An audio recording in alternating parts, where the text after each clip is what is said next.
How to make an emoji purse. First, pick out a purse you would like to use. Make sure you have cloth. Make sure you have a hot glue gun. And make sure you have a fake heart.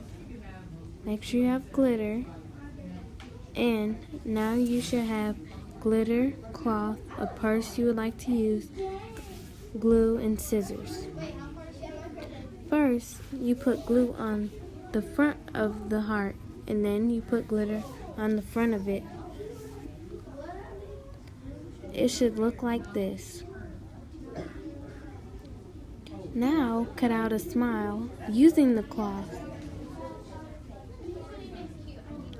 This is how the heart and the smile should look.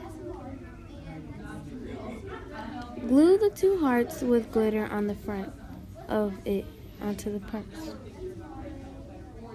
Then lastly, glue the smile on. Then you can put any other decorations you want to use. Now let it dry. Now you have a cute emoji purse.